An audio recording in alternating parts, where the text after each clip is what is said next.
Hi everyone, this is Mindy and welcome to my channel. I'm so excited to share with you today some inspiration from the brand new color release for Concord 9th.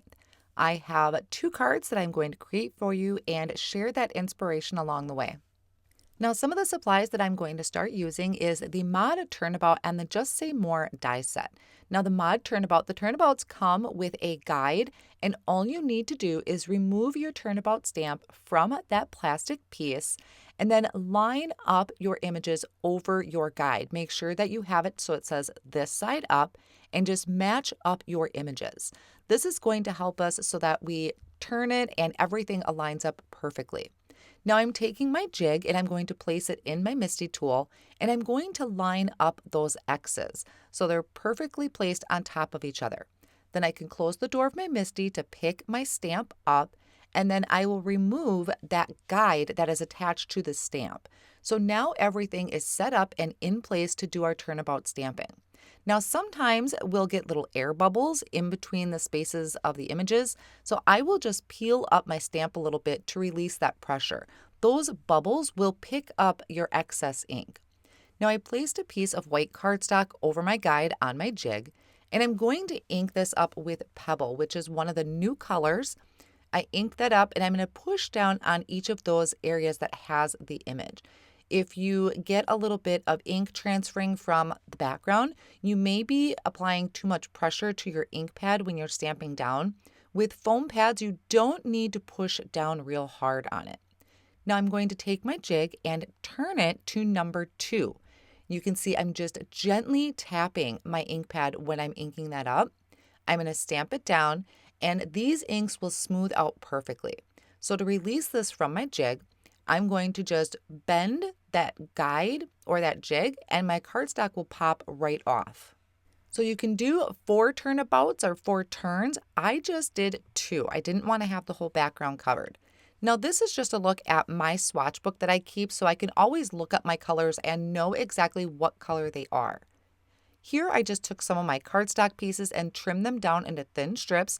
I picked out these colors and now I'm just arranging them in the order that I want them on my card. Next, I have another piece of white cardstock and I'm going to add a tape runner behind each of my strips. I like using tape runner for this because if I line it up crooked, I can easily pick that up and move it so that there's no white gaps in between. Now, I will have these colors listed in just a moment so you know exactly what recipe this is. I absolutely love this rainbow, and that fig I think is one of my new favorite colors. Now here is the Just Say More die. I took the shadow die from Big Hugs and I die cut that from my rainbow pieces of cardstock. This is going to fit on the front of my card. I took the actual words and die cut that from some white glitter cardstock, and I also die cut it a couple more times from white. So I can layer these up using some liquid glue, and that's going to help add a little bit of dimension on top of my rainbow backer that I have. So I really wanted to just play with the colors, and I think rainbows are a great place to start. I trimmed my stamped panel down to, I think it was 3.5 by 4 3/4, and I layered it with 2 more pieces of white cardstock to add a little bit of lift to that and added it to a A2 size white panel of cardstock. I added my rainbow sentiment piece on with some thin foam squares, and then I'm just picking out some of these clear dewdrops and adding them around the sentiment. So a very neutral background with that pebble ink and still keeping some white space because I didn't stamp the turnabout all 4 times. Concord 9th also released this Swatchbook stamp and die set, which is amazing if you love to have something to reference to. Like if you really liked a color combination, this is great for referencing this. It has all of the names of the new inks or the new colors, so I find that super helpful. And there are these rectangles that you can die cut and add to that swatch book piece that I die cut from white cardstock. So I can just add these. Now I have a lot of colors in here because I did a rainbow, so there's no spacers in between. I'll show you that later on in my second card. I was able to fill up that whole card front with all of those colors.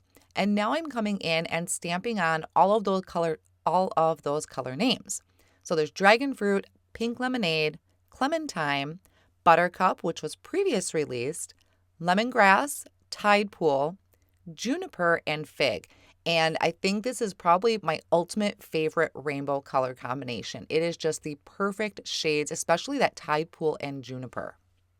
So I have a bunch of these rectangle pieces cut out from the colors of cardstock, and I thought it would make a really fun design on the front of my card. So I have 4 colors here that's going to go on the front, and I'm going to stagger them.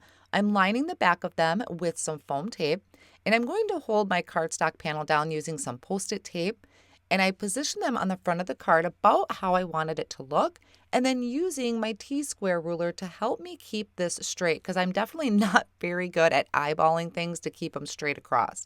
So I'm just going to remove the backing of that foam tape and add those down, and now I can move my T-square ruler to the top to make sure those are straight. Now my sentiment is coming from the triple step Posy print die set. It is this super delicate and beautiful hello that I die cut from some mirror gold cardstock and added to the front and finished it off with those clear dewdrops. So now here is that swatch that I created. There are also dies in there to create spacers, so you can evenly space these down the front of your swatch book. If you love organization and having everything look nice, neat, and uniform, this is definitely it. So this is honeycomb, lemongrass, harbor, and blueberry. I will have more information on my blog along with the pictures so you can save those for future reference. And I will also have all of my supplies listed down below in the video description if you're interested. I hope you enjoyed today's color inspiration. I want to thank you so much for joining me today, and I'll see you again real soon.